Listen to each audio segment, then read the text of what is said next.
రైతు సోదరులకు నమస్కారం అండి. మీరు చూస్తున్నారు అర్జున్ బ్లాగ్స్ అనే యూట్యూబ్ ఛానల్. మన ఛానల్లోకి ఎవరైనా కొత్తగా వచ్చింటే సబ్స్క్రైబ్ చేయండి, లైక్ చేయండి, షేర్ చేయండి. ఈరోజు ఈ వీడియోలో మిరపలో రకాలు, కొన్ని లావు రకాల గురించి అయితే మాట్లాడుకుందామండి. చాలామంది అయితే ఇవి సాగు చేయడానికి చాలామంది ఇబ్బందికి గురి అవుతున్నారు అనమాట. మొన్న కూడా ఒక వీడియో చేశాను, అది కూడా కింద డిస్క్రిప్షన్లో లింక్ ఇస్తాను, వెళ్ళి చూడండి. మిరప డబ్బీ విత్తనం అనే వీడియో రావడం జరిగిందనమాట. అలాగే ఈ లావు రకాల్లో ఏవి ఎన్నుకుంటే బాగుంటుంది, మనకు సాగుకు ఏవి అనుకూలం ఉంటాయి, పెట్టుబడి ఎంత అవుతుంది, మనకు దిగుబడి ఎంత వస్తుంది అనేది ముఖ్యంగా సమాచారం అయితే ఇస్తాను. తోటి రైతులకు షేర్ చేయండి, స్కిప్ చేయకోకుండా చూడండి. అంటే ఫుల్ లెంత్ వీడియో చూడండి. కొద్దిగా చూసి వెళ్ళిపోయినట్లయితే ఏది అర్థం కాదు, పంట పెట్టుకునే పని. కాబట్టి ఈ వీడియోకి అయితే లైక్లు ఎక్కువగా రావాలండి, ఎందుకంటే చాలామందికి ఉపయోగపడుతుంది అనమాట. ఇది నాకు వచ్చేదేమి ఉండదు, కానీ చాలామంది రైతులకి ఉపయోగపడుతుంది. అంటే నాకు తెలిసిన ఇన్ఫర్మేషన్ అయితే ఇవ్వగలను, తెలియకుండా అయితే మనం చెప్పలేము, కాబట్టి చెప్తాను అనమాట. ఇప్పుడు లావు రకాల్లో మెయిన్గా చూసుకున్నట్లయితే డబ్బీ, కడ్డీ, డబల్ డి, సింజెంటా 2043, సర్పన్ 102 ఈ రకాలు లావు రకాల కింద వస్తాయన్నమాట. అంటే సీడ్స్లో లావు రకాలు చూసుకున్నట్లయితే 2043, సర్పన్ 102 రకాలు రావడం జరుగుతుంది. అలాగే టొమాటో, మిర్చి కూడా దీని కిందకి రావడం జరుగుతుంది అనమాట. ముందుగా మనకు ఈ నాటు రకాలు చూసుకుందామండి. చాలామంది నాటు రకాల మీద చాలామంది ఆధారపడి ఉన్నారనమాట రైతులు. ఎందుకంటే చాలామందికి ఇప్పుడు కానీ 30-35 వేలు లోపల పోతుంది. ఈసారి మిరప సాగు చేయాలనుకుంటే ఇవే సాగు చేయొచ్చా, ఇవి ఎలా పంట తీసుకోవాలి, విత్తనం ఎలా ఎన్నుకోవాలి అనేది చెప్తానమాట. ఇప్పుడైతే వీడియోలోకి వెళ్ళిపోదామండి. చాలామంది రైతులు సాగు చేస్తున్నారు. సాగు చేసే విధానం ఎలా ఉందంటే, పంట మార్పిడి చేయకపోవడం, అంటే వేసిన పంటనే మరలా వేయడం. పంట మార్పిడి చేయకపోవడం వల్ల చాలామంది రైతులు అయితే నష్టపోతున్నారు. అంటే సపోజ్ ఇప్పుడు రవి అనే అబ్బాయి, ఫర్ సపోజ్ అంటే ఎగ్జాంపుల్ చెప్తాను, రవి అనే అబ్బాయి ఒక 5 ఎకరాలు సాగు చేసి డబ్బీ విత్తనం కానీ వేసుకొని ఒక 20 క్వింటాలతో స్వాధించినాడు అనుకోండి, ఒక 100 క్వింటాళ్ళు. ఇప్పుడు రైతులంతా ఏం చేస్తారు, గొర్రెల మాదిరిగా ఆయన పెట్టిన సీడే వెళ్తారనమాట. అంటే ఆయన ఎన్నుకున్న చేను ఏది, ఎన్నుకున్న మందులు ఏవి, ఎన్నుకున్న విత్తనం ఏది అనేది చూడటం లేదు. ఈ కంపారిజన్ ఎందుకు చెప్తున్నా అంటే, ఇప్పుడు మళ్ళీ వండుకొని ప్రకాష్ అనే అబ్బాయి రవిని చూసి ఫాలో అయ్యి ఈయన పెట్టించేనే పెడతాడు. ఎందుకంటే గడ్డి ఎక్కువ ఉంటుంది చేనులో, ఈయన సరిగ్గా సేద్యం చేసిండు. ఆయన టెక్నికల్ వేరు ఉంటుంది, ఈయన టెక్నికల్ వేరు ఉంటుంది అనమాట. అంటే పంట మార్పిడి లేని దానికి చాలా ఇబ్బందికి గురవుతున్నారు. మెయిన్ వచ్చేసి రైతు నష్టపోతున్నది పంట మార్పిడి అనమాట. అంటే ఒకవేళ మనకు పెట్టిన చేనే పెట్టాలనుకుంటే అవి ఎలా పెట్టుకోవాలి అనేది చెప్తాను అనమాట. ఇప్పుడు ఫర్ సపోజ్ సీడ్ అన్నా మార్చుకోవాల్సి ఉంటుంది అనమాట.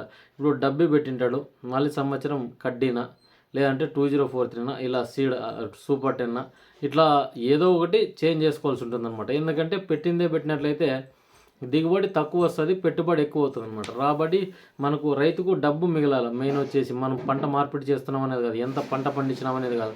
మీరు కౌంట్ చేసుకొని ప్రతి ఒక్కదానికి మనకి ఎకరాకి 1,50,000 నుంచి 2.5 లక్షల వరకు అయిపోతుంది. మీరు బాగా గమనించండి. ఫస్ట్ మనం విత్తనం తీసుకున్నప్పటి నుంచి సేద్యాలు అన్ని 33 లెక్సార్ మీన్ కడితే 2.5 లక్షలు అవుతుంది. నేనే చూశాను. అంటే 3 ఎకరాలు సాగు చేయాలంటే 6.5 లక్షలు, 6 లక్షల పెట్టుబడి అవుతుందన్నమాట. ఎందుకంటే చాలామందివి ఈ కొత్తగా పెట్టిన చేనులు అయితే అంత పెట్టుబడి ఉండవు. ఎందుకంటే భూమిలో మనకు పేడ ఎరువులు దుక్కి బాగా లోతు దుక్కులు చేసుకున్న రైతులు మంచి దిగుబడులు కూడా సాధించినారు. ఫుల్ గైడెన్స్ కొద్దీ ఉంటారనమాట. చాలామంది ఏం చేస్తారంటే విత్తనాలు తీసుకుంటారు. విత్తనాలు తీసుకున్నాక వాళ్ళకి తెలిసిన రూట్లోనే వెళ్ళి మందులు కొట్టుకుంటారు. అవి ఒక స్టేజ్ అప్పుడు బాగుంటాయి, ఏపుగా పెరుగుతాయి, కాపు అనేది సెట్ కావన్నమాట. డబ్బీ విత్తనం, కడ్డీ విత్తనం, ఈ డబల్ డి విత్తనం ఎలా ఉంటుందంటే, ఫస్ట్ నాటిన 45-50 రోజుల వరకు అంత పెట్టుబడి ఉండదన్నమాట. నాట్లు వేసిన తర్వాత అంటే 2 నెలల పైరు నుంచి మంచి పెట్టుబడులు అనేవి రావాల్సి వస్తుంది అనమాట. ఎందుకంటే ఎరువులు విత్తుకోవడం, భారీగా ఎరువులు విత్తాల్సి వస్తుంది. ఈ పేడ ఎరువులు తక్కువగా ఉన్నా కూడా ఫర్టిలైజర్ చాలా ఎక్కువగా విత్తుకోవాల్సి వస్తుంది అనమాట. ఎందుకంటే ఇవి కాపు పడ్డానికే చాలా టైం పడుతుంది. ఇది వచ్చేసి దీని పూర్తి కాలం వచ్చేసి 8 నెలల 10 రోజులు అయితే పూర్తి కాలం ఉంటుంది. లావు రకాలు దీంట్లో మనం ఏ రకాలు ఎంచుకుంటే బాగుంటుందంటే, కొత్తగా ఇప్పుడు పెడుతుంటారు రైతులు, కొత్తగా ఇప్పుడు నేను సాగు చేయాలి వాళ్ళు అనుకున్న రైతులు, కడ్డీ బాగుంటుంది. కడ్డీ ఎందుకంటే కడ్డీ తొందరగా కాపు సెట్ అవుతుంది. ఎందుకంటే అది చిట్టాకు వేసుకుంటుంది అనమాట. ఆకు చిన్నగా ఉండి మనకు కాపు ఎక్కువగా పట్టుకోవడానికి అవకాశం ఉంటుంది కడ్డీ అనమాట. అంటే మార్కెట్లో డిమాండ్ పర్వాలేదు, దీనికి కూడా బాగానే ఉంది. ఇప్పుడు 30, 35 నడుస్తుంటే ఇది వచ్చేసి 20,000-30,000 అయితే టాప్గా వెళ్ళడం జరుగుతుంది. దీంట్లో కడ్డీలో కూడా 2, 3 రకాలు ఉన్నాయి. సింగిల్ డీ కడ్డీ, లావు కడ్డీ కూడా ఉంటుందన్నమాట, బ్యాడ్ కడ్డీ అనమాట. ఈ 3 రకాలు మీరు ఎవరన్నా ఎన్నుకోవచ్చు అనమాట. రైతులకు ముఖ్యంగా ఏం చెప్తున్నా అంటే కొత్తగా ఎవరన్నా సాగు చేయాలి లావు రకాలు అనుకుంటే కడ్డీ పెట్టుకోవచ్చు అనమాట. ఇక సెకండ్ వన్ వచ్చేసి డబల్ డీ. డబల్ డీ ఏ రకంలో ఉంటుంది? చాలామంది డబల్ డీ అంటే దేవుడు డిలక్స్ అనుకున్నారు, అది కాదండి. నాటు రకాల్లోనే డబల్ డీనే డబ్బీ మాదిరిగా ఉంటుందన్నమాట. ఎందుకంటే ఇది కాయ వచ్చేసి ఈ లావులో ఉంటుంది, ఈ పెద్ద జంప్ అనేది ఉండదన్నమాట ఇది. ఎందుకంటే డబ్బీ మాదిరి అంత జంప్ ఏమి ఉండదు. మామూలుగా ఒక్కో సీడ్ వస్తుంది, జంప్ నేల స్వభావాన్ని బట్టి వస్తుందన్నమాట. ఇవి కూడా లావు. చాలామంది అడగవచ్చు మీరు, నల్లరేగడి పొలాలు, ఎర్రనేగడి పొలాలు, మధ్య రకంగా ఉన్న పొలాలు కూడా పెట్టుకోవచ్చా అని. చాలామంది అయితే పెట్టుకోవచ్చండి, ఏమి ఇబ్బంది ఏం లేదు. ఎందుకంటే పెట్టుబడి పెట్టేదాని కొద్దీ ఉంటుందన్నమాట. చేనులో సతువు గీతు లేకున్న రైతులు ఇవి కూడా పెట్టుకోవచ్చు అనమాట, లావు రకాలు.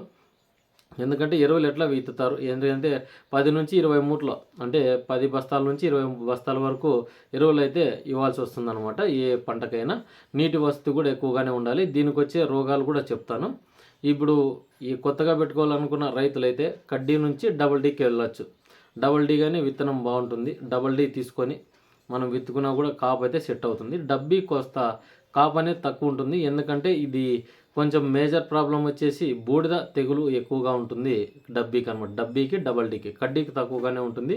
ఈ 2 రకాలకి బూడిద తెగులు అనేది ఎక్కువ వస్తుంది. దీనికి అన్నిటి కాపు ఎక్కువగా ఏది వస్తుందంటే డబల్ డీలో డబల్ డీ కాపు ఎక్కువగా ఉంటుందన్నమాట. డబల్ డీ విత్తనం అనేది ఎందుకంటే తొందరగా కాపు పడడానికి అవకాశం ఉంటుంది. లావు కాయలు తూకాలు కూడా బాగా వస్తాయి అన్నమాట. మనకు పంట దిగుబడి కూడా ఫస్ట్లో ఆశాజనకంగా ఉండకపోవచ్చు. ఎందుకంటే వచ్చే కొద్దీ 1 సంవత్సరం 2 ఏళ్ళు పాటు మనము సాగులోకి వచ్చినామంటే మంచి దిగుబడులు అయితే సాధించవచ్చు. ఫస్ట్ సారి ఎవరన్నా మిరప పెట్టాలనుకున్న రైతు మీరు ఆల్మోస్ట్ ఆల్గా తీసుకోవచ్చు అనమాట నేను చెప్పే రకాలు. డబ్బీ కూడా పండించవచ్చు. డబ్బీ రేట్ ఉంటుంది కాబట్టి 8 నుంచి 14 క్వింటాల వరకు ఎవరన్నా సాధిస్తే వాళ్ళకి పెట్టుబడికి న్యాయం చేసిన వాళ్ళు అవుతారు. రేటు పరంగా కూడా బాగుంటుంది. ఎవరైనా సీడ్ ఎంచుకోవాలనుకుంటే ముఖ్యంగా చూసుకున్నట్లయితే ఈ కడ్డీ విత్తనం కానీ, డబల్ డీ విత్తనం కానీ, డబ్బీ విత్తనం కానీ, ఈ 3 విత్తనాలు కానీ అంటే వర్షాధారంగా పండింటాయో ఆ పంట తీసుకొని వేసినట్లయితే మంచి లాభాలు అయితే పొందవచ్చు. ఎందుకంటే ఇది నేలలో నాట్లు వేసుకుంటే మంచిదా, చాలామంది అడుగుతున్నారు. ఈ లావు రకాలు నారు పోసుకుంటే మంచిదని. చాలామంది అయితే నారు పోసుకొని నాటుతారు. అవి అంత తొందరగా పిలకలు అనేవి రావు అనమాట. ఎందుకంటే సైడ్ బ్రాంచెస్ మనకు మెయిన్ అనమాట. చాలా వీడియోలో కూడా చెప్పాను. లెంత్ అనేది ఎక్కువగా పెట్టుకోకూడదు. ఎందుకంటే కొంచెం ఆనుకొని పెట్టాలి. 2043 మాదిరిగా అడుగు పెట్టినట్లయితే ఈ అడుగు అంటే ఈ మాదిరి వస్తుంది అనమాట. ఈ అడుగు పెట్టాల్సిన పని లేదు. అర్ధడుగు మనకు 2 మొక్కలు నాటుకున్నట్లయితే మంచి దిగుబడులు అయితే సాధించవచ్చు అనమాట. అది కూడా వీడియో చేస్తాను. చేనులో విత్తినప్పుడు నన్ను ఫాలో అయినట్లయితే నీకు ప్రతి ఒక్కటి డైలీ వీడియో పెడుతుంటాను అనమాట. చాలామంది ఊరిని చూస్తారు, వెళ్ళిపోతారు అనమాట.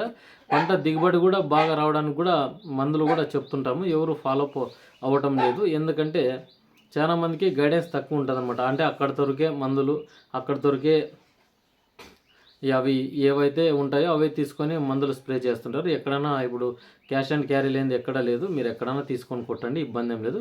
సజెషన్ ఎవరిదన్నా తీసుకోవచ్చు అనమాట మీకు మంచిగా అనిపించినట్లయితే. ఇప్పుడు కడ్డీ విత్తనం, డబ్బీ విత్తనం ఇవన్నీ వర్షాధారంగా ఎందుకు ఎన్నికలంటే ముందుగా మనం చూసుకున్నట్లయితే నేలలో ఇవి చిన్నగా ఉంటాయన్నమాట మనకు విత్తనాలు. అవి విత్తనాలు విత్తుకున్నప్పుడు 2 రకాలు ఉంటాయి మనకు. ఇప్పుడు పంట పండించినటువంటి ఈ నీరావరి కింద అంటే నీళ్లు కట్టి మనం తీసుకున్న కాయకు ఈ వర్షాధార విత్తనం కాయకు ఎందుకు తేడా ఉంటుందంటే వర్షాధార విత్తనానికి ఎక్కువగా మందులు కొట్టరు, వర్షానికే పండుద్ది, కాయ చిన్నగా ఉంటుంది, డబల్ కలర్లో ఉంటుంది. మనం వాటర్ కట్టిందైతే చాలా లావు ఉంటుంది, షైనింగ్ వస్తుంది. మార్కెట్లో చూసినట్లయితే అబ్బా అబ్బా అబ్బా అన్నట్లు ఉంటుంది అనమాట. ఇవి ఎందుకు ఇట్లా వస్తాయంటే ప్రతి ఒక్క రైతుకి తెలిసి అనమాట. చాలామంది డబ్బీ కడ్డీ ఈ డబల్ డీ విత్తనాలు వేసుకొని పంట తీసే రైతులకు కింద వర్షాధార విత్తనం వేసినట్లయితే తొందరగా కాపు అనేది సెట్ అవుతుంది అనమాట. మెయిన్ వచ్చేసి ఎందుకంటే ఇది రెసిస్టెన్సీ పవరు అక్కడికి నిలిచిపోయి మనం భూమిలో విత్తుకున్నప్పుడు అది ఏమవుతుందంటే వర్షాధార విత్తనం దానికి నీళ్లు సరిగ్గా కట్టిండ్రు అంటే ఒక చుక్కు నీళ్ళు కూడా ఉండవు అనమాట. కట్టిండ్రంటే కాదు, వర్షానికే పండుద్ది. వర్షానికి పండినప్పుడు అది నీళ్ళు వచ్చినప్పుడే తీసుకొని ఆహారం తీసుకొని చెట్టుకు పోషకాలు అందించాలన్నమాట. ఈ పత్రహారితమంతా దెబ్బతిని కాయలు అనేటివి డబల్ కలర్ వచ్చేసింటాయి.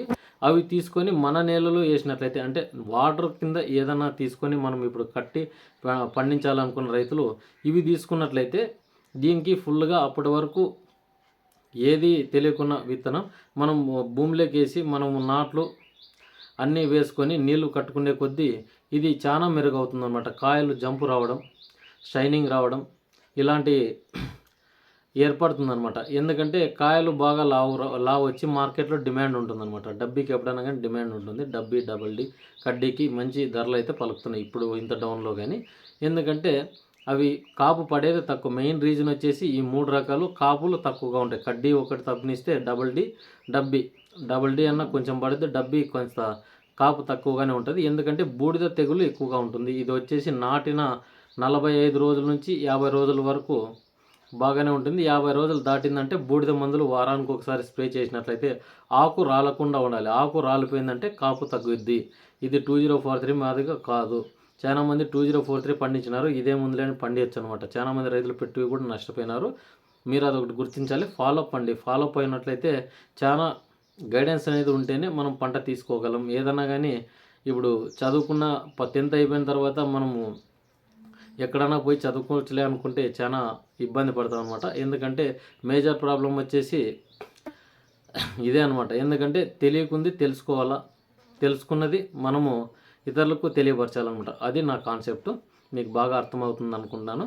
ఎందుకంటే ఈ సీడ్ గురించి ఎందుకు వీడియో చేస్తానంటే చాలామంది నష్టపోతున్నారు. మీరు కూడా ఇప్పుడు పోయినసారి 10 ఎకరాలు పెట్టాలనుకున్న 10 ఎకరాలు పెట్టిన రైతు అంటే 2023లో ఈసారి కాస్త తగ్గించుకునేదే మేలు. ఎందుకంటే ఒక 5 ఎకరాలు పెట్టుకున్న రైతులు ఒక 3 ఎకరాలు అలా పెట్టుకున్నట్లయితే రైతులకు గిట్టుబాటు ధర ఉంటుంది. పంట పెట్టుబడి అదే ఉంటుంది. మనకు పంట తీసుకునేడానికి కూడా 5 ఎకరాల పంట 3 ఎకరాలని తీసుకోవచ్చు అనమాట. అంటే తక్కువ పెట్టుబడి ఎక్కువ రాబడి ఉంటుందన్నమాట. ఎందుకంటే కూలీల కొరత కానీ ఇవన్నీ మనము తట్టుకొని రైతు లాభపడడానికి అవకాశం ఉంటుంది. వేరే తదితర పంటలు వేసుకున్నట్లయితే ఉద్యానవన పంటల కింద మనం వేసుకోవచ్చు అనమాట. కందికి కానీ మంచి రేటు ఉంటుంది. ఈసారి ఉల్లిగడ్డకు మంచి రేటు ఉంటుంది. టమాటాకు కూడా రేటు అనేది రావడం జరుగుతుంది అంటున్నారు. చాలా మటుకు ఉల్లిగడ్డకు ఎక్స్పోర్ట్ అనేది రావడం జరిగింది. ఉల్లిగడ్డకి అయితే ఎక్కువగానే ఉండొచ్చు. చాలామంది రైతులు అయితే మన రెండో గ్రూప్లో చాలామంది క్రియేట్ చేసిన అనమాట. దాంట్లో కూడా రైతులు ఉన్నారు. వాళ్ళు కూడా చర్చించడం జరిగిందనమాట. ఇదనమాట నిన్న సమాచారం. ఉంటాను మరి మరొక వీడియోతో. మీ అర్జున్. మీకు ఏమైనా తెలియకున్నా మీకు విత్తనాలు కావాలనుకున్నా కింద నా వాట్సాప్ నెంబర్ ఉంటుంది. హాయ్ అన్న పెట్టండి, లేకుంటే కాల్ అన్నా చేసి మాట్లాడండి. డబ్బీ విత్తనాలు, కడ్డీ విత్తనాలు, డబల్ డి విత్తనాలు ఇవి ఎక్కడైనా అవైలబుల్ ఉంటే మీకు నా ద్వారా తెలియపరుస్తాను. మీరు అక్కడికి వెళ్ళి తీసుకోవచ్చు. ఉంటాను మరి మరొక వీడియోతో. మీ అర్జున్.